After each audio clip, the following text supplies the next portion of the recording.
여러분, 사는 것이 쉬운 분이 계십니까? 사는 거 참 쉽네 하시는 분 계신가요? 다시 질문 드리면, 하나님 말씀대로 사는 것 쉬운 분이 계십니까? 하나님 뜻대로, 믿음대로 사는 것이 쉬운 분 계십니까? 살면 사라진다 이런 말도 있지만 그건 힘든 것을 전제하고 하는 이야기죠. 사는 것이 참 힘듭니다. 하나님 뜻대로 사는 것 정말 어렵습니다. 한 성도가 있었는데요. 이 성도는 세상 사람들로부터 조롱을 받을지라도 나는 하나님의 구원을 위해서 하나님께 헌신하고 쓰임받는 사람이 되겠다, 그런 소망을 가진 성도였습니다. 이 성도가 나눈 간증이 있었는데요. 간증을 소개하겠습니다. 이분은 재혼을 했는데 재혼하자마자 바로 실직하고, 그리고 친구와 동업을 했는데 동업한 것도 잘 되지 않았습니다. 그런 가운데 아버지가 도움을 주셔서 공장을 짓게 되고 제조업을 시작했습니다. 신앙생활에도 물론 열심을 내었기에 정직하게 하나님 열심히 믿고 있고, 삶은 힘들어도 이 사업 시작한 거 정직하게 하면 하나님이 반드시 성공시켜 주실 거다, 그렇게 믿었습니다. 근데 사업은 4년도 안 돼서 망했습니다. 조롱받는 꼴이 되고 자존심도 상하고, 특히 이제 아내와의 관계에서 또 힘들고, 아버지에게 금전적으로 또 가정에도 큰 손해를 끼친 것 같아서 힘들었습니다. 그리고 이제 또 남아있는 살아갈 그 삶들을 보니까 그 시간들을 고생하며 슬픔 가운데 또 조롱받으며 부끄러움 속에 살아갈 것을 생각하니 죽고만 싶었습니다. 그런 열등감, 피해의식, 그런 것을 사로잡혀서 아내와의 관계도 점점 힘들어지고 이혼 위기까지 가게 됐다고 합니다. 그러다가 어느 날 아내가 큐티를 함께 하자 이렇게 제안을 해서 큐티를 하게 됐습니다. 말씀을 읽고 묵상하며 기도하는 것이죠. 말씀을 묵상하는 삶을 해나가다가 자신의 죄가 깨달아지기 시작했답니다. 자신의 죄가 깨달아지고, 그리고 주변의 환경들이 서서히 말씀 안에서 이제 해석되기 시작합니다. 사업을 시작했을 때 그때도 본인이 늘 갖고 있는 신앙의 소원처럼 하나님 나라를 확장하는데 쓰임 받을 수 있게 해주세요, 이렇게 사업 시작할 때 기도는 했지만 사실은 자신 마음속에 있는 진짜 목적은 성공 그리고 행복, 이런 것에 있었다 하는 것이 깨달아졌다고 합니다. 그러고 나니까 하나님이 이런 나의 이 사업의 길을 막으실 수밖에 없었겠구나 하는 것을 깨닫게 됐다고 합니다. 그리고 나서 이 간증하는 시점까지 8년이 되도록 낮은 자리에서 최저임금을 받으면서 일하고 있다고 했습니다. 근데 그 자리가 하나님 앞에서 자신의 전적인 무능을 깨닫고 하나님이 행하시는 구원을 위해서 겸손하게 훈련받는 유익한 시간이다, 이렇게 고백했습니다. 비록 세상에서는 조롱거리가 되더라도 자신의 죄, 실수, 수치, 실패, 이런 것이 하나님 앞에서 쓰임받을 수 있도록 그런 소망을 가지고 있다, 그렇게 간증을 나누었습니다.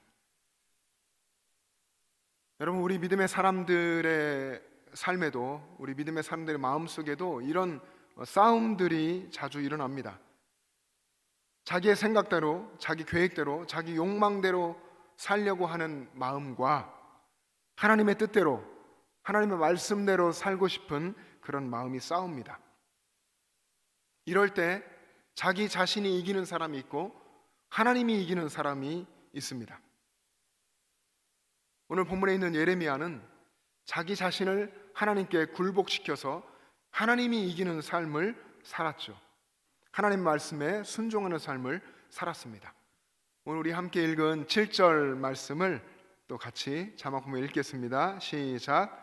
여호와여, 주께서 나를 권유하심으로 내가 그 권유를 받았사오며 주께서 나보다 강하사 이기셨으므로 내가 조롱거리가 되니 사람마다 종일토록 나를 조롱하나이다. 아멘. 여러분, 여기 예레미야가 하나님의 권유를 받아들였다 그렇게 했잖아요. 하나님의 권유, 이 권유의 뜻은 유혹하다, 꾀다 이런 뜻이 있습니다. 하나님께서, 예레미야보다 강하신 하나님께서 예레미야를 유혹하고 꾀어서 하나님 말씀을 선포하도록 했다, 그런 의미입니다. 하나님이 강하시니까 예레미야는 하나님의 꾀매, 하나님의 권유에 그대로 따라가고 순종할 수밖에 없었다는 것이죠. 근데 여러분, 우리들의 신앙의 관점에서 보면 하나님의 권유를 받아들이고 하나님의 말씀대로 사는 삶에 언제나 하나님께서 함께 주셔서 장밋빛 인생이 펼쳐지는 것이 맞지 않겠습니까? 근데 예레미야의 삶에는 온갖 세상으로부터의 조롱과 또 치욕과 모욕과 핍박이 따랐습니다. 우리 믿음의 사람들의 마음에서 벌어지는 이런 싸움에서 하나님이 이기는 사람, 결국 하나님께 항복하는 사람에게는 분명히 하나님이 주시는 하늘의 평안과 기쁨도 있지만 예레미야에게 그랬던 것처럼 오히려 시련과 조롱을 받게 되고 고난이 닥쳐올 수도 있습니다. 여러분, 우리들은 모두가 다 예수님을 따라가는 믿음의 사람들입니다. 우리 주님을 따라가는 길은 자기 십자가를 지지 않고는 갈 수 없는 그런 길이죠. 다시 말하면 힘들다는 것이 전제되는 길입니다. 예레미야가 조롱을 받되 종일토록 조롱을 받으면서 순종의 길을 걸었습니다. 마찬가지로 오늘 우리가 우리 주님의 뒤를 따라간다고 하는 것은 세상으로부터 오는 조롱과 유혹과 시험에 믿음으로 맞서겠다 하는 이런 단호한 결단으로 살아가는 것입니다. 사탄의 공격, 영적인 이런 공격, 세상의 조롱, 이런 것에도 결코 흔들리지 않고 주님께 대한 온전한 신뢰로 살아가겠다, 이런 믿음으로 가는 길이 주님을 따라가는 길입니다. 여러분, 때로 삶이 힘들게만 느껴질 때가 있습니다. 계획대로 일이 진행되지 않고 뜻하지 않은 고난이 계속되면 영적으로 힘을 잃고 또 무능함을 느끼고 낙심하게 되고, 또 어떤 때는 힘겹게 걸어왔던 그 길을 또 후회하게 되기도 합니다. 성경을 읽어보면 예레미야도 그랬습니다. 너무너무 힘든 현실 앞에서 하나님을 원망하게 되기도 하죠.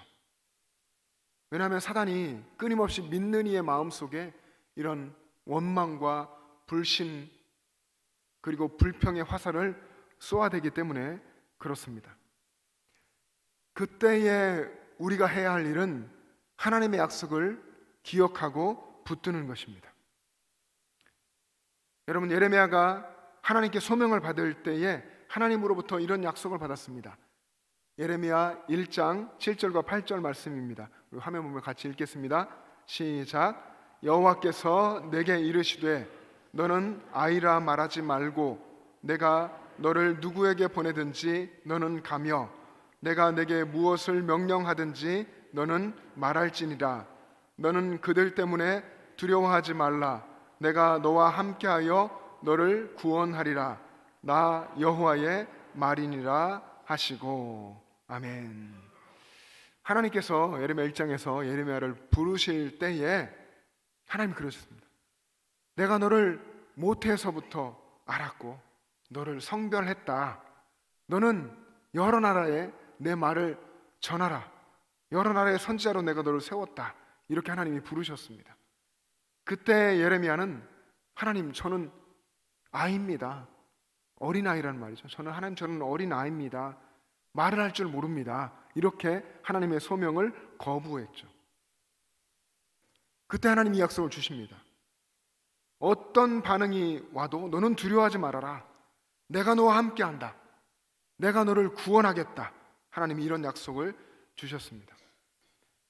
예레미야는 눈물 나는 정말 현실을 살면서 그 현실 속에서 이 약속을 붙들고 또 붙들었습니다. 믿음대로 살지만 계속해서 마음속에 괴로움이 커가고 삶이 흔들리고 나약해져 갈 때 하나님의 약속을 기억하고 약속을 주신 하나님이 나보다 강하시고 그 하나님이 나와 함께 계시다고 하는 것을 기억하고 붙들었습니다. 여러분도 하나님이 나와 함께 계시다고 하는 이 진리를 꼭 붙들 수 있기를 바랍니다. 예레미야가 이 진리를 붙들고 오늘 본문 읽은 본문의 뒤에 11절에 보면 하나님께 대해서 하나님은 두려운 용사 같으시며 나와 함께 하심으로 나를 박해하는 자들이 넘어지고 이기지 못할 것입니다. 이렇게 선포했습니다. 여러분, 예레미야는 정말 힘든 그 상황에서도 자신과 함께 계시는 자신보다 강하신 하나님을 기억하고 하나님께서 자신의 억울함을 풀어주시고 올무에서 구원해 주실 것을 기도하면서 하나님께서 마치 그 기도에 지금 이미 응답하신 것처럼 하나님을 노래하고 하나님을 찬양합니다.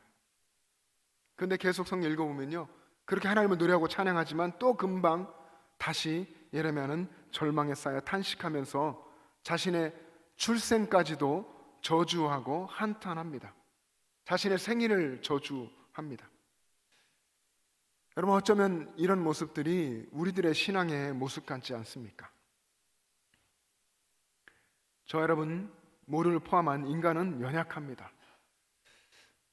사실 어쩔 수 없는 연약함이 우리 모두에게 있습니다.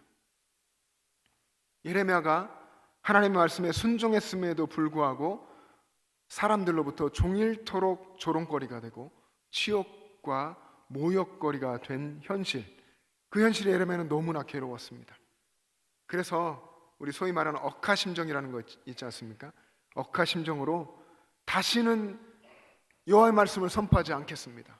다시는 여호와의 이름으로 말하지도 않겠습니다. 이렇게 했지만 그럴수록 마음이 불붙는 것 같아서 골수에 사무치고 답답해서 견딜 수가 없었습니다. 자신의 친한 친구마저 원수로 변해버린 슬프고 고통스러운 현실 속에서 그래서 자신의 출생까지도 저주하게 된 겁니다. 하나님 말씀대로 순종하면 순종할수록 예레미야에게 돌아오는 것은 조롱과 치욕과 모욕뿐이었습니다. 그래서 예레미야는 한없이 작아지고 한없이 낮아지고 주저앉게 돼서 세상으로부터 조롱을 받으며 사방의 두려움에 휩싸이게 됐습니다. 사랑하는 영천제일 가족 여러분, 믿음의 가족 여러분, 우리가 어려움에 처하고 장애물에 놓이게 될 때에 하나님께 기도하고 하나님께 매달리면 홍해가 갈라지는 것처럼 순식간에 길이 나고 문제가 해결된다면 얼마나 좋겠습니까? 그 힘들고 어려운 현실에 대해서 하나님께서 분명하게 그 이유를 설명해 주신다면 얼마나 좋겠습니까? 그런데 하나님은 항상 곁에서 침묵만 하고 계신 것 같습니다. 인내하라, 인내해라, 믿음으로 순종해라, 그렇게 말씀하시는 것만 같습니다. 당장의 상황을 바꿔주시지는 않으시더라도 평안과 기쁨을 주셔서 감당해 나갈 수 있도록 해주시면 좋을 텐데 그런 은혜도 가끔인 것 같고 하나님의 뜻을 도무지 알 수 없는 답답한 심정으로 인생을 살아가는 시간이 많은 것 같습니다. 여러분, 우리는 예레미야를 눈물의 선지자라고 부릅니다. 그의 평생에 얼마나 많은 눈물을 흘렸을까요? 사방으로 두려움을 겪으며 조롱거리가 되고 치욕과 모욕거리가 되어서 그야말로 죽지 못해 살았고 죽지 않고 사라지니까 사명을 저버릴 수 없고 그렇게 순종의 길을 걸었던 사람인데 얼마나 많은 눈물을 흘리며 얼마나 많은 고통의 시간이 있었겠습니까? 근데 에레미야가 그렇게 힘든 현실 속에서도 하나님께 끝까지 순종했습니다. 예레미야가 그렇게 할 수 있었던 것은 하나님께서 예레미야와 함께 계셨기 때문입니다. 예레미야의 삶에 하나님이 계셨기 때문이죠. 다시 말하면 하나님께서 예레미야를 강권적으로 붙들고 계셨기 때문입니다. 하나님은 오늘 우리를 그렇게 강권적으로 붙들고 계십니다. 예레미야를 붙들듯이 여러분들을 붙들고 계십니다. 여러분 믿으십니까? 하나님께서 여러분을 붙들고 계십니다. 믿음의 사람이 힘겨운 인생을 살아가는 데는 다 이유가 있습니다. 하나님의 뜻이 있고 하나님의 계획이 있다는 것입니다. 그렇게 생각하면 믿음의 사람이 겪는 고난은 오히려 복입니다. 왜냐하면 거기에는 하나님의 뜻이 있고 하나님의 계획이 숨겨져 있기 때문이죠. 예수님께서 산상보훈 마태복음 5장 11절과 12절에서 이렇게 말씀하셨습니다. 우리 한번 같이 읽겠습니다. 시작. 나로 말미암아 너희를 욕하고 박해하고 거짓으로 너희를 거슬러 모든 악한 말을 할 때에는 너희에게 복이 있나니 기뻐하고 즐거워하라. 하늘에서 너희의 상이 큼이라. 너희 전에 있던 선지자들도 이같이 박해하였느니라. 아멘. 하늘에서 상이 크다. 하늘에서 상이 크다. 오히려 기뻐하고 즐거워해라. 예수님 말씀하셨습니다. 우리 사랑하는 영천제일 가족 여러분, 예레미야처럼 우리도 믿음으로 순종하며 살지라도 고난과 어려움을 겪을 수 있습니다. 때로는 정말 삶이 송두리째 흔들리고 깊은 절망을 경험할 수도 있습니다.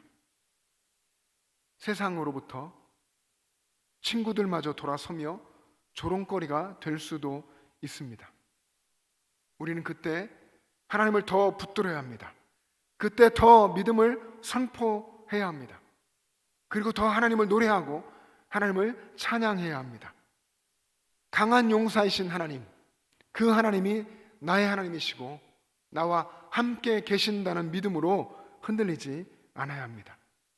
바로 이런 사람이 하나님이 이긴 사람, 하나님께 항복한 사람입니다.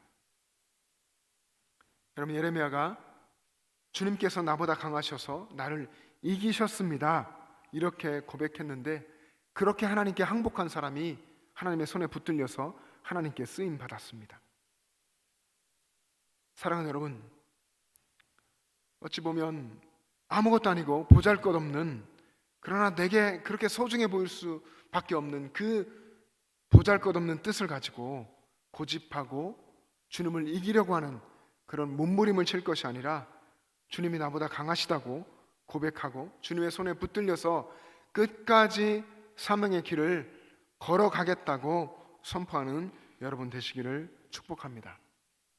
우리가 볼 때는, 인간이 볼 때에는 답답하고 보잘것없어 보이는 인생일지 몰라도 하나님 편에서 보면 존귀하고 또 찬란하게 빛나는 인생이 있습니다. 그런 인생이 믿음의 사람의 인생입니다. 여러분, 믿음의 길을 포기하지 마십시오.